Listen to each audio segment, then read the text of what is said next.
comportamiento de esta instalación. Así fue que definimos el coeficiente de operación, que en primera instancia quedó así, ¿cierto? Sí, ingeniero. Ya, donde el numerador es lo que hemos denominado el efecto refrigerante. Enseguida voy a aclarar un poquito más. Y el denominador es el valor absoluto del trabajo suministrado en el compresor. Y lo último que vimos al examinar lo que ocurre en el evaporador es que este valor efecto refrigerante, que no es otra cosa que la cantidad de calor absorbido por cada kilogramo de refrigerante que pasa por el evaporador, es un valor que está afectado por estos dos parámetros que los volvemos a recordar. Uno menos el título en 2', dijimos que es la fracción del líquido que se forma luego del estrangulamiento, y que mientras mayor sea esa fracción, mejor será el efecto refrigerante. Y esto es algo que más adelante lo vamos a aprovechar con un componente adicional que se puede añadir a la instalación para justamente mejorar este factor.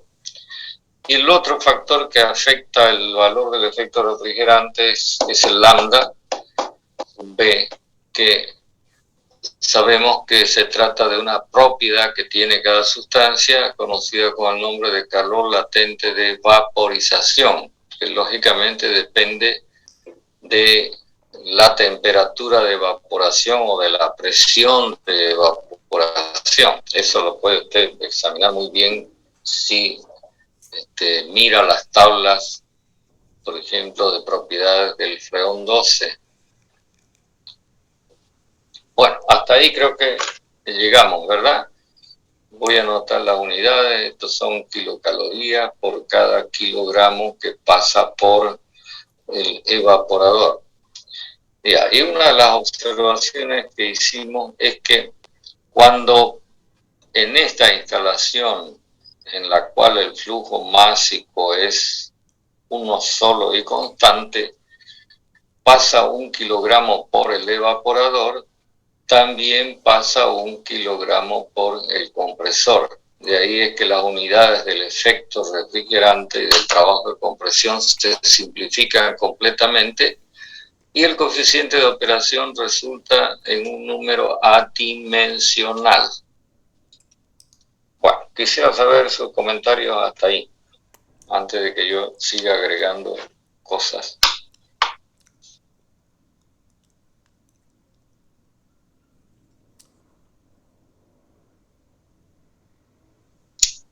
Simplemente para recordar, este valor es igual a esta diferencia de entalpías. Si ahora ponemos nuestra atención en el compresor y aplicamos la misma primera ley de la termodinámica que usamos para el efecto refrigerante, entonces nos encontramos con que el trabajo de compresión va a ser igual a esta diferencia, o si quieren lo pongo así, y entonces sería 3 menos 4. Valor que también se lo puede medir en kilocalorías, pero por kilogramo que pasa por el compresor. De ahí esto que yo he resaltado en la parte de arriba. Bueno, esto no tiene mayor inconveniente. Algunos comentarios adicionales los vamos a hacer cuando cambiemos de representación gráfica, porque fíjense lo siguiente: tanto el efecto refrigerante como el trabajo de compresión, que a su vez definen el coeficiente de operación, son valores que se determinan a partir de diferencias de entalpía, o sea que el dato de entalpía, el valor H acá, es fundamental. Esto motiva a que en lugar de usar el diagrama TS, se utilice de mejor manera otro diagrama que usted lo conoció en termodinámica, que es el diagrama pH. presión versus entalpía, el cual presenta una campana más o menos así, ligeramente inclinada hacia la derecha. Y entonces si representamos el ciclo que tenemos en el diagrama TS, la parte de arriba en este otro diagrama, debemos comenzar por marcar las presiones, y estas líneas que estoy dibujando así, que son horizontales dentro de la campana, son las líneas de temperaturas constantes. Entonces, fácilmente podemos ubicar el estado 1, líquido saturado, a la presión de condensación. El estado 2',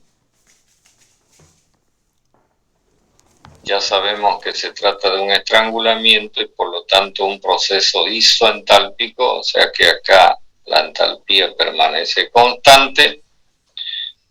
Luego marcamos el estado 3, vapor saturado seco. Y en este diagrama usted podrá observar, ojalá que lo consiga o lo tenga, que las líneas isoentrópicas son unas líneas que se comportan más o menos así, de esta manera. Y entonces por acá, voy a poner en grueso, tendríamos el proceso 3, 4 isoentrópico ocurriendo en el compresor para finalmente terminar con el proceso 4, 1 en el condensador.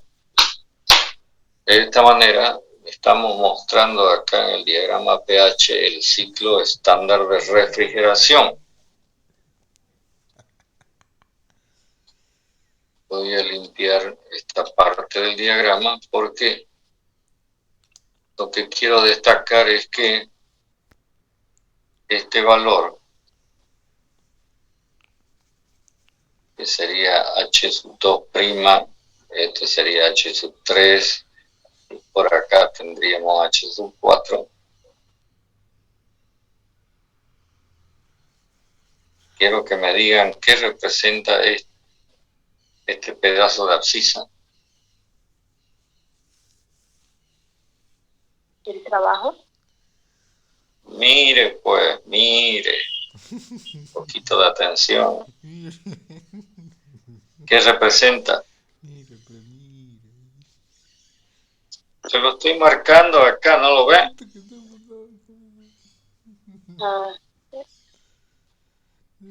La diferencia de entalpía. El efecto refrigerante. El efecto refrigerante. ¿Y qué representa esto? Está exagerado.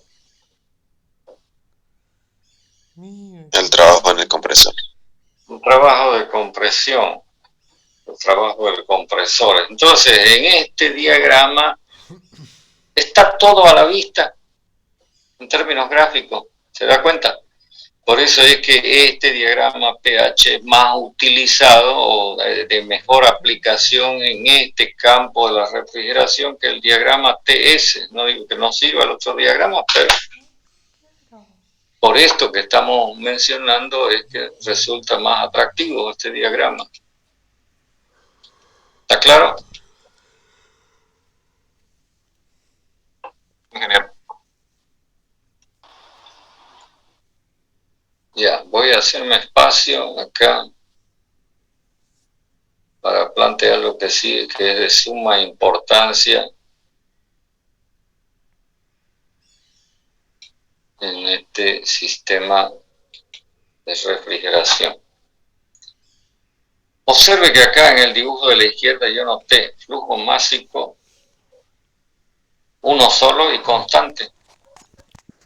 Es decir, en este sistema el flujo másico que atraviesa el evaporador es igual al flujo másico que atraviesa el compresor.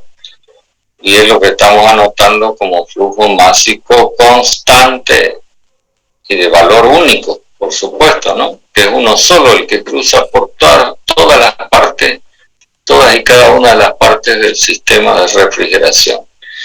Bueno, sobre esta base, entonces yo vuelvo a escribir coeficiente de operación igual.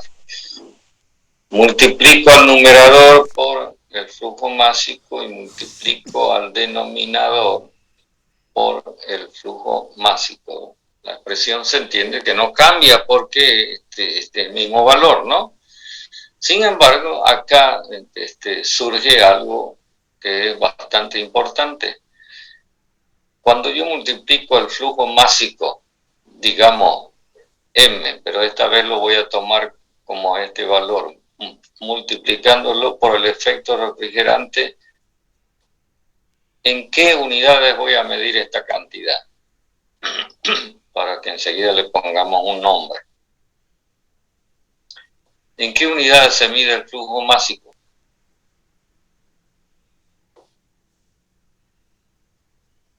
Kilocalorías por hora o minuto.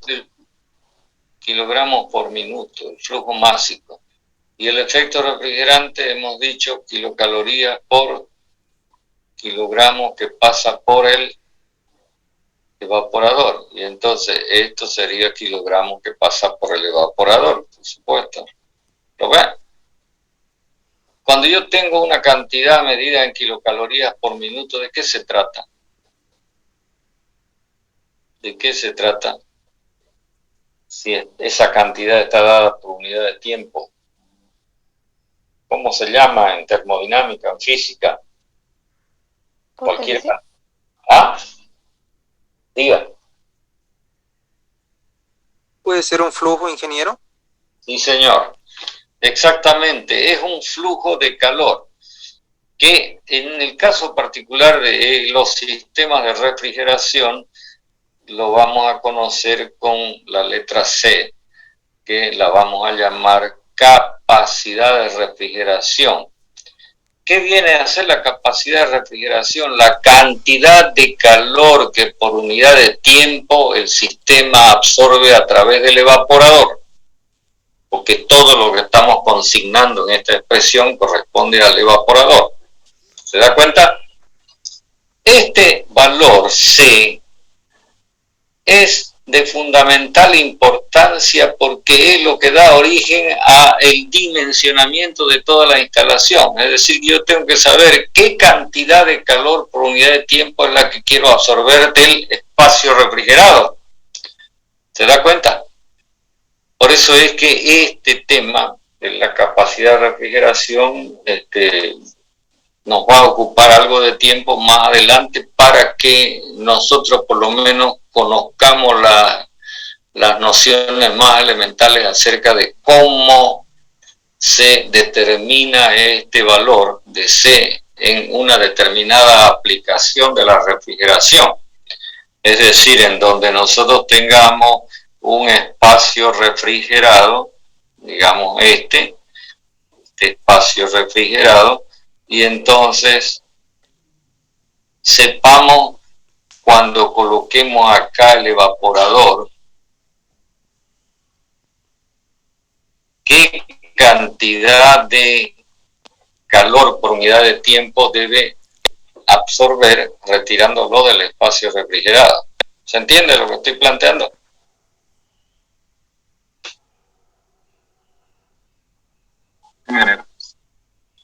Ya, entonces, una vez que de alguna manera que la vamos a estar comentando más adelante, determinamos el valor de C, como el efecto refrigerante va a quedar definido en función del refrigerante y de la temperatura de evaporación o la presión de evaporación, tal como se ve acá, entonces yo voy a poder determinar el flujo másico que debe pasar por el evaporador para ese correspondiente refrigerante, y este será el flujo másico que va a atravesar el compresor, el condensador, la válvula, y entonces esto me va a permitir seleccionar o determinar el tamaño de todos y cada uno de estos componentes. Por eso este valor C es de extrema importancia, porque es el valor que origina todas las cuentas que uno puede hacer alrededor de este dispositivo de refrigeración. Ahora, volviendo a la expresión que tenemos acá, también podemos escribir esto. ¿Qué será? Si yo le pongo unidades, otra vez serían kilogramos que pasa por el compresor por minuto, el flujo másico que atraviesa el compresor, por kilocalorías por kilogramo que pasa por el compresor. ¿Lo ven? Otra vez quedamos en que se trata de una cantidad de energía por unidad de tiempo. Y entonces esto constituye, como bien dijo antes, un flujo de energía, pero esta vez de energía mecánica recibida por unidad de tiempo por el compresor. A este valor es lo que se conoce en física o en mecánica con el nombre de P. ¿Qué es P? Potencia. Potencia mecánica. De tal manera que ahora el coeficiente de operación, en vista de lo que acabamos de comentar, estaría siendo establecido por la relación entre la capacidad de refrigeración y la potencia mecánica demandada por el sistema a través del compresor. Y otra vez, si le ponemos unidades, lógicamente esto resulta en un número adimensional. Pero en algunas ocasiones no se usa el coeficiente de operación de esta manera, digamos, como un simple número que no tenga dimensiones, sino poniendo dimensiones. Para eso tengo que referirme a otro detalle. Acá, el valor de C lo estamos definiendo o midiendo, mejor dicho, en kilocalorías por minuto, pero no es la única unidad que se puede usar, es decir, kilocalorías por hora también se puede usar, pero hay una unidad muy especial en el campo de la refrigeración que se conoce con el nombre de tonelada de refrigeración, que la vamos a anotar así, ton. Este valor tiene una equivalencia de 50,4 kilocalorías por minuto. Y acá les voy a encomendar la siguiente tarea.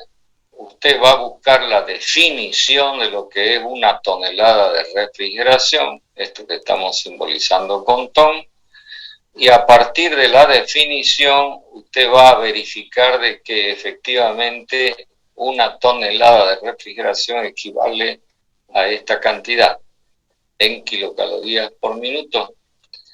Como ven, la tonelada es 50,4 veces más grande que la kilocaloría por minuto, y entonces lo común y corriente es que este tipo de unidad se utilice en equipamientos de gran capacidad. En fin, en lugar de hablar de miles y miles de kilocalorías por minuto, entonces vamos a hablar posiblemente de cientos de toneladas. ¿Comprenden lo que estoy diciendo?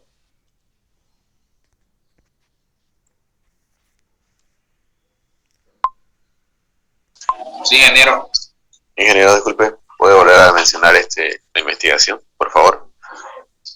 Sí, usted tiene que verificar primero, o saber primero, conocer primero la definición de lo que es la tonelada de refrigeración.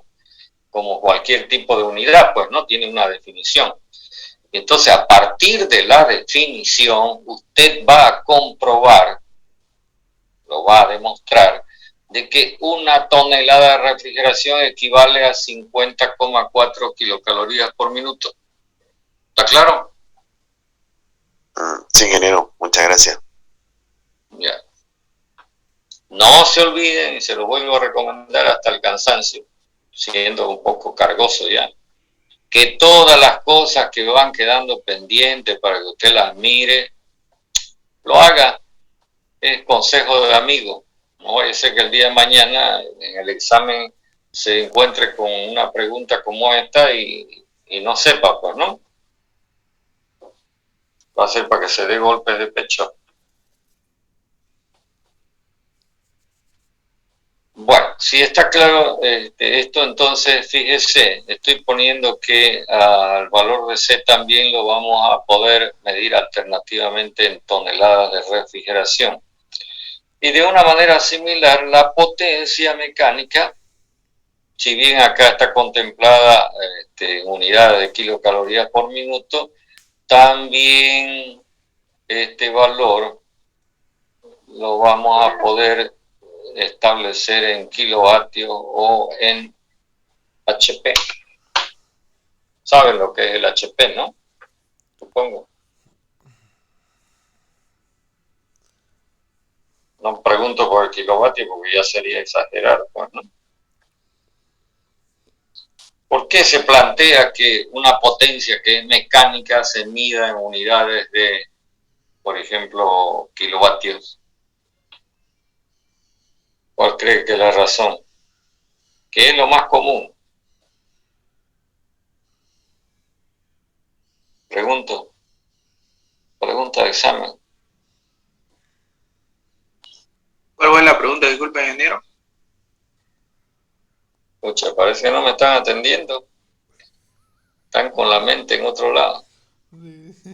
Estoy preguntando, mejor dicho, estoy afirmando que una forma de expresar el valor de la potencia mecánica en este tipo de instalaciones es usando esta unidad de kilovatios.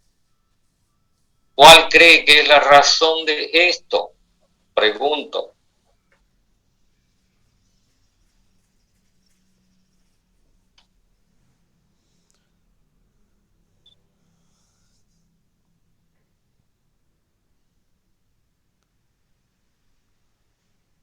A ver, ¿qué tipo de unidad es el kilovatio? Porque hay trabajo mecánico, ingeniero.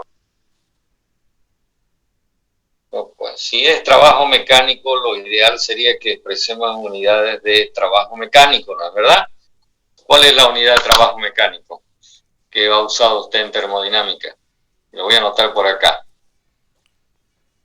¿Qué unidad de trabajo mecánico ha usado?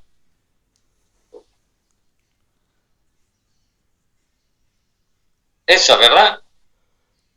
Sí, ingeniero. Esto se llama kilográmetro, kilogramos fuerza por metro. Entonces lo lógico, digamos, lo clásico sería que yo diga que la potencia mecánica es de tantos kilogramos fuerza metro por minuto o por hora. Eso sería lo ideal. Sin embargo, acá en primera instancia estamos proponiendo que se mida en unidades térmicas, kilocalorías por minuto. Pero ahora estamos planteando también que se mida en unidades que son de qué rama de la física es el vatio, kilovatio. De la electricidad. La electricidad. Entonces, la pregunta sería, porque estoy diciendo que esto es lo más común que se exprese en kilovatios, ¿cuál es la razón de que esta unidad sea la más comúnmente usada?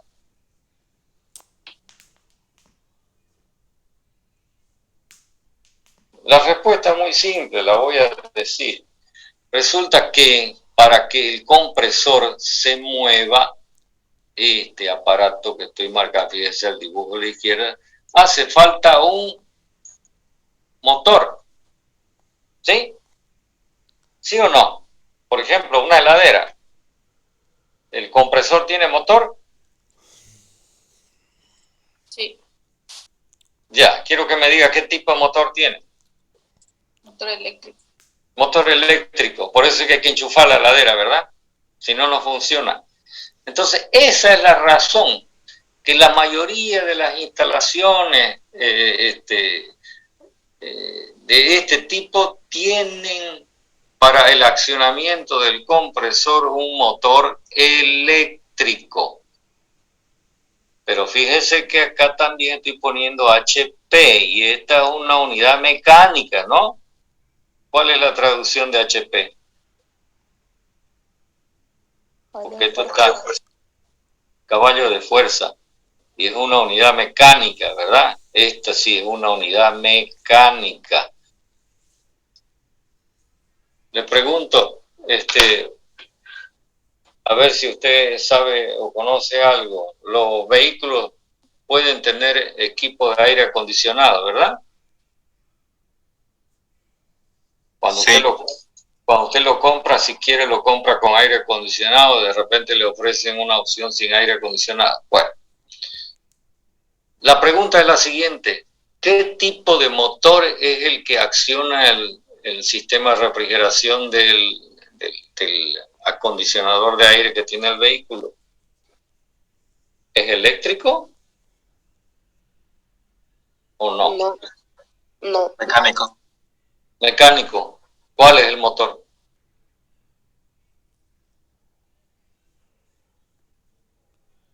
¿Cuál es el motor? Es decir, ¿cuál motor es el que se encarga de que funcione el sistema de aire acondicionado? El mismo motor del vehículo. No sé si alguien tiene vehículo con aire acondicionado. ¿Alguien del público tiene este tipo de vehículo? ¿No? Bueno, no importa. Sería bueno que como ejercicio también usted se preocupe de buscar información acerca de cómo es la instalación de acondicionamiento de aire de un automóvil. Entonces usted se va a dar cuenta cómo es que el motor del mismo vehículo se encarga del accionamiento de este sistema de refrigeración para acondicionamiento de aire. ¿Ok? Así que tienen ahí otra tarea.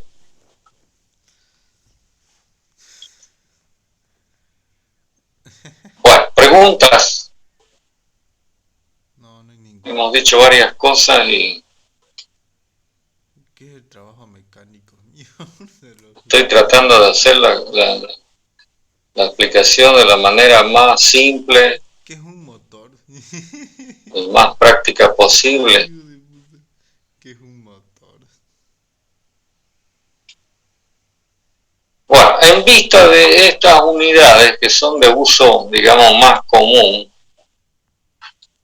en la refrigeración, existe la posibilidad de que el coeficiente de operación, en lugar de ser expresado como un número, diríamos pelado, un número adimensional, ahora se puede expresar en toneladas, acá, por kilovatio, acá.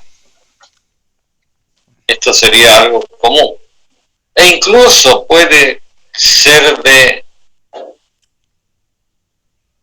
mayor comodidad que en lugar de usar el coeficiente de operación se use el inverso, que podrá ser expresado en kilovatios por tonelada. Es decir, me va a informar esta relación cuántos kilovatios necesito suministrarle al compresor para que el sistema pueda tener una capacidad de una tonelada de refrigeración. Incluso cuando usted tiene, digamos, que comprar un equipamiento y tiene distintos fabricantes, entonces uno de los parámetros comparativos que usted puede usar para ver qué le conviene más es esta relación. Porque en todos los equipamientos tiene que haber una placa o algo que le informe a usted estos dos datos, ¿no? Cuánto es la capacidad del sistema versus la potencia que requiere.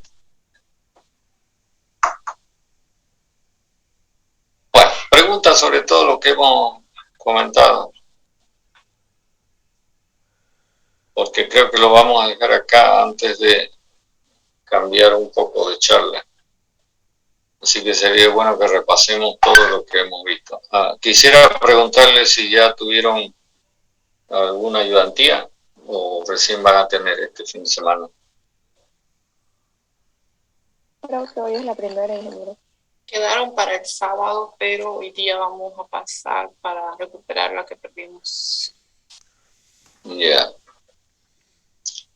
Bueno, lo vamos a detener el desarrollo acá hasta la próxima semana. Así que si tienen alguna pregunta de todo lo que hemos visto hasta este momento, escuchémosla.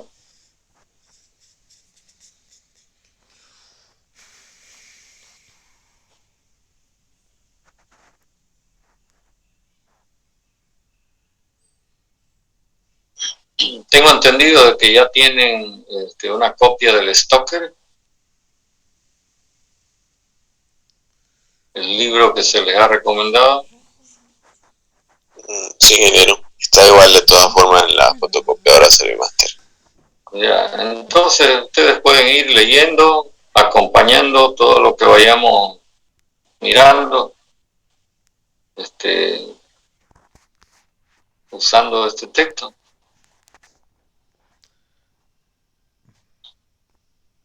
¿En qué Por supuesto. disculpe? Diga. ¿En qué fotocopiadora dijo el compañero que estaba, disculpe? No le entendí nada porque hay mucho ruido. Stoker. En Servimax. Al frente del 260 hay un letrero que dice Servimaster grande. Escucha, no entiendo de qué están hablando. Es que la compañera preguntó dónde pueden conseguir el libro del Stoker y yo le mencioné la librería. El ayudante, pues, que le pase un PDF. No les ha pasado al ayudante, seguramente, si es que no se los ha pasado, se los va a facilitar. Mierda, que son ¿Lo buenos ven? docentes que le toca morder. No sé, que no necesita moverse de su cama.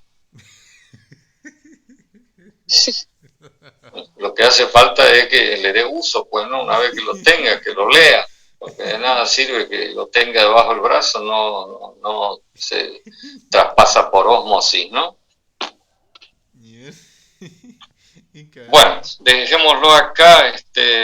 Si hubiera alguna consulta la próxima semana, antes de continuar con la clase, lo vemos. ¿Listo?